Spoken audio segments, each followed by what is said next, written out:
Hey guys, Kevin Cage back with another daily cryptocurrency update. Welcome to the channel. Like and subscribe if you like what you see, and let's get right into the information today, one take and uncut. So guys, I want to kick things off by just addressing some of the community drama that I witnessed. Of course, I usually don't make videos, Saturday and Sunday. Those are my days off to kind of enjoy things and work on some other things as well. And I kind of came back to a huge fight and a lot of just grown men acting like children. I just don't want any part of it. And I'm not calling anybody a child before you take it out of context.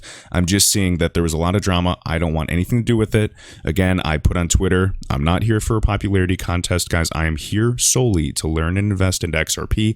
If you don't like me, don't watch the content. That's completely fine. People complain that, some researchers aren't getting paid. They have to monetize their content. There's different routes you can go. Again, we're only responsible for ourselves, right? Twitter, YouTube, any social media platform could shut down tomorrow. I would not care. We're all doing the best with the hand we're dealt. And that's just what I have to say about the subject, guys. And for anybody, that's prolonging this, commenting negative, comments on, my videos, anybody's videos, Twitter, retweeting, liking, making memes about people. Guys, you're a part of the problem. You're prolonging this gossip. That's just what I want to emphasize. We're prolonging this in an already toxic space. I personally have enough problems in my personal life to deal with, and I want nothing to do with it, and I'm sure you guys do too.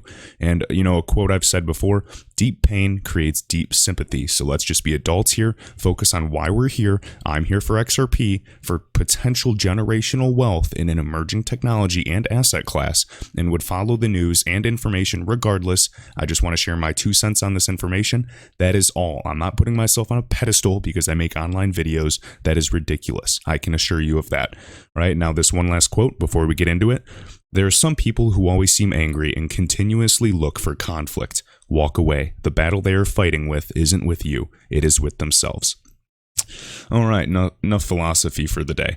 So right here, this is a report by Credit Suisse, I always pronounce that wrong, I apologize, and it's Global Money Notes. And what I wanted to talk about, and they're addressing QE4 and quantitative easing, and it's kind of leveling up, and I just wanted to read this last little paragraph or this sentence right here.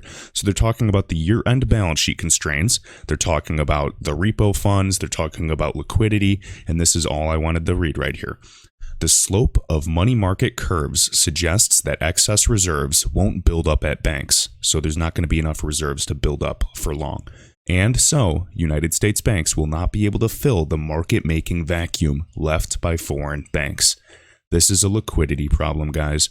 What do we have as a liquidity solution? We know QE can be a viable option short term, but long term it always has detrimental effects, and it is by no means a long-term solution. It is merely a band-aid. Keep that in mind as we're heading and ending Q4 and coming into the new year. And, as I've said in predictions, the stock market will continue to go up unless some type of black swan event occurs.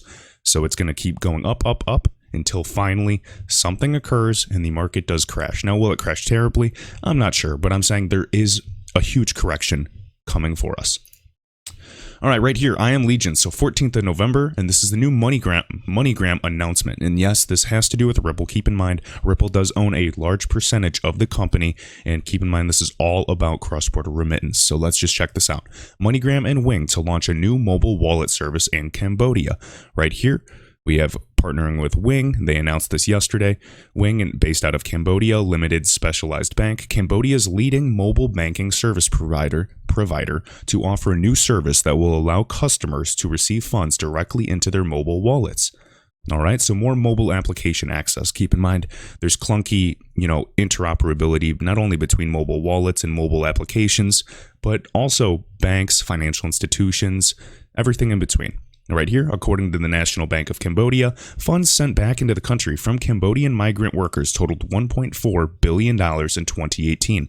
That number is expected to rise as money sent home from Cambodians, remittance payments, working abroad provides an important source of income for families looking to pay their daily expenses, make investments, and repay loans.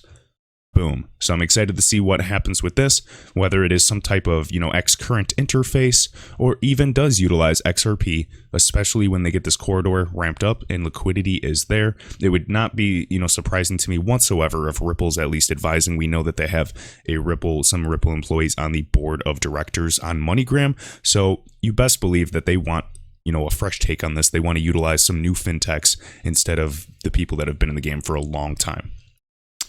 right here, Mr. Pumps. So this is an article and I'll show you this. So Greece, the country, officially passed a new law forcing citizens to use a minimum 30% of their income via digital transactions in 2020.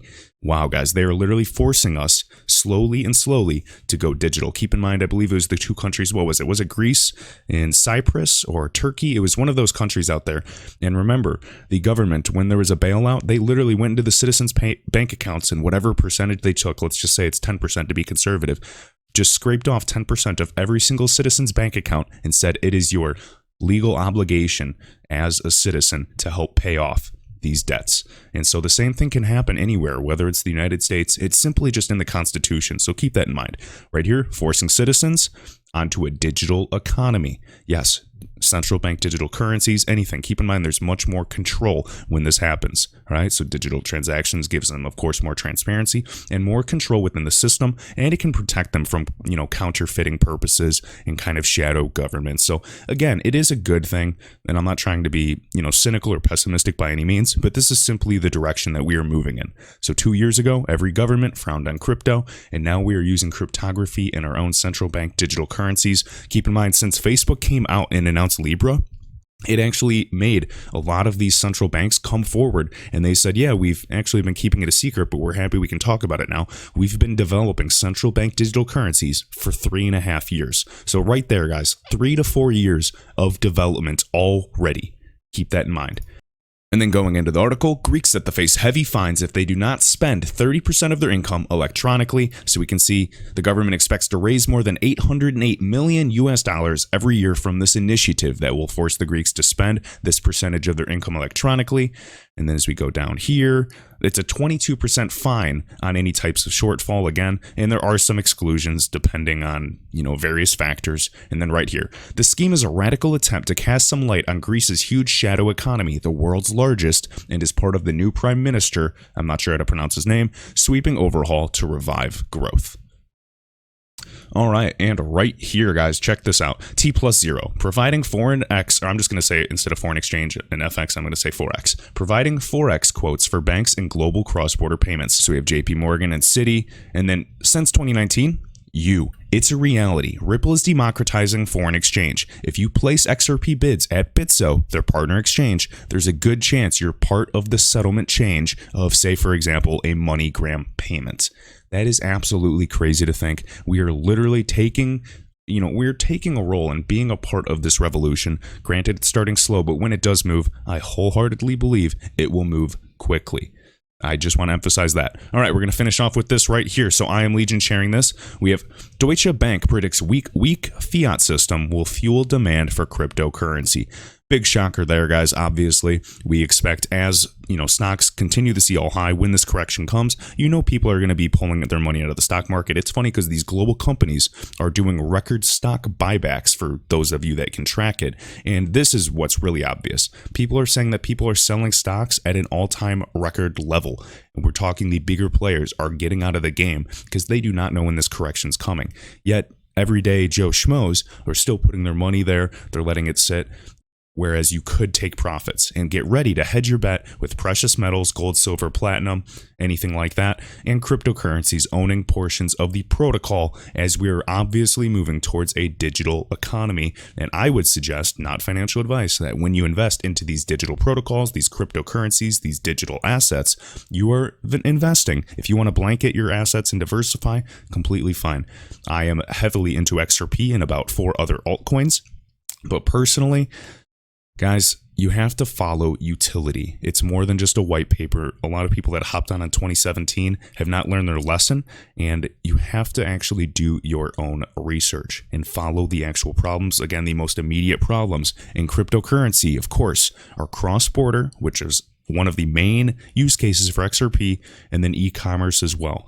Along with that, there's also going to be smart contracts, there's going to be logistics, there's going to be oracles. All of that is necessary and needed, absolutely. But right now, I want to put the biggest part of my investment in something that I see the most upside, that is also building an ecosystem around mere remittance and cross-border payments, whether it's decentralized finance, mobile applications, micro payments, micro loans and lending, collateralizing your debt and income.